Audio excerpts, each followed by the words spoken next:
No programa de hoje, nós vamos tratar da relação homem-animal silvestre convivendo mais ou menos no mesmo ambiente e os problemas que isso traz.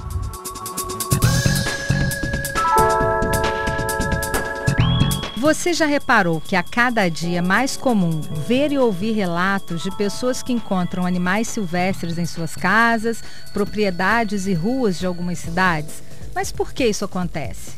Isso pode ser por várias razões. Uma pode ser se há desmatamento na região, que esses animais vão fugindo de um lugar para outro e passam pelas áreas humanas. Outro pode ser, por alguma razão, crescimentos populacionais. Às vezes temos anos que está boa a chuva, tem boa produção, reproduzem mais, aí os animais vão saindo.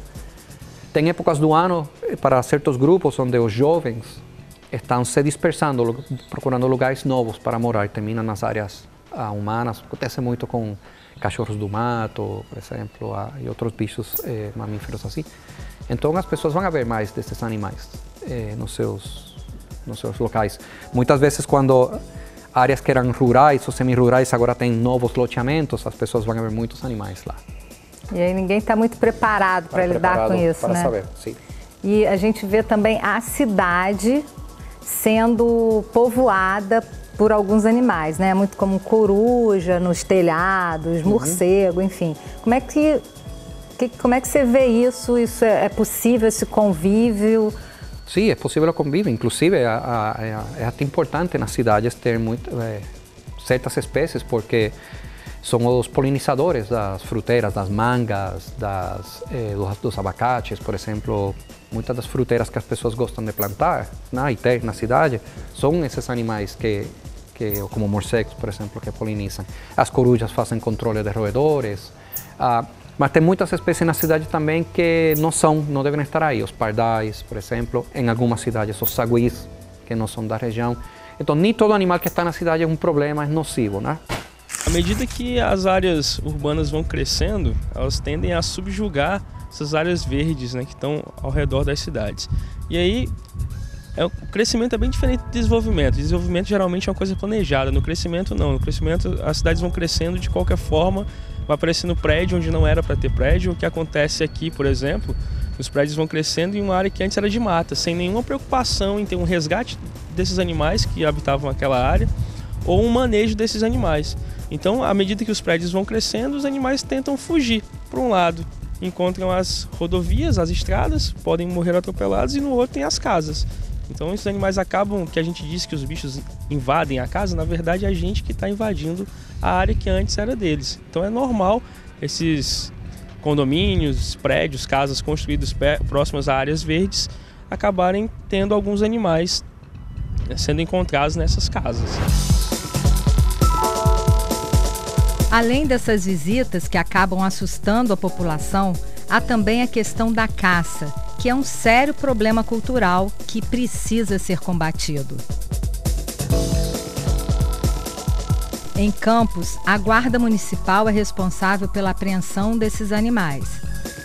Em média, são 30 animais por mês, né? Nesses 2 anos e meio de atuação, já são quase 1.200 animais resgatados, soltos ou apreendidos, né? E é uma quantidade bem elevada, né? 63% das nossas ações está relacionada a animal silvestre, né? É verdade que Campos é uma rota do tráfico? Na realidade, o Sudeste, né? A região Sudeste, né? O tráfico geralmente vem do Nordeste, né? Do Norte e Nordeste, e passa na região Sudeste, que é de onde sai para o exterior, né? Ou dentro do próprio Sudeste, né? Que é o estado do Rio, né? São Paulo, são os maiores consumidores desses animais silvestres. E Campos, né? Por estar na região BR-101, passar dentro de Campos, e agora também com a instalação do Porto do Açu, vai ser outra rota, né? de tráfico de animais. Que ele geralmente sai através de avião, de embarcação, e eles são transportados por caminhões e ônibus, né? Nós viemos até o NEPAS, que é um núcleo aqui da UENF, que inicialmente foi criado para que os alunos pudessem tratar e aprender a lidar com animais silvestres. Mas a demanda aumentou tanto que eles acabam fazendo esse serviço de pronto atendimento e de emergência para os animais que são capturados em toda a região. Em um ano, o núcleo recebeu 115 espécies de animais silvestres nativos e de outras regiões. Eles foram resgatados em 8 municípios do norte e noroeste do estado do Rio. Aqui a gente tem mais ou menos noção do dia a dia do NEPAS. Nós chegamos aqui, 15 pássaros apreendidos pela Guarda Municipal. E o que vocês vão fazer agora com esses pássaros?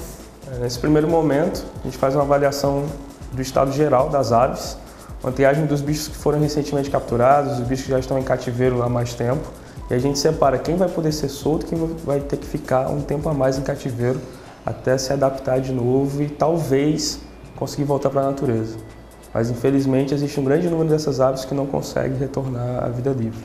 E o que você acha das condições que esses animais estão sendo tratados, pelo que você vê aí? A maioria das aves que a gente recebe de cativeiro legal chega nessa situação, com muitas fezes na gaiola, comida de muitos dias, água suja, sem alimentação adequada na maioria das vezes, com anilha falsificada, registro falsificado, tudo na tentativa de burlar a fiscalização e coisas que só pioram a vida do animal.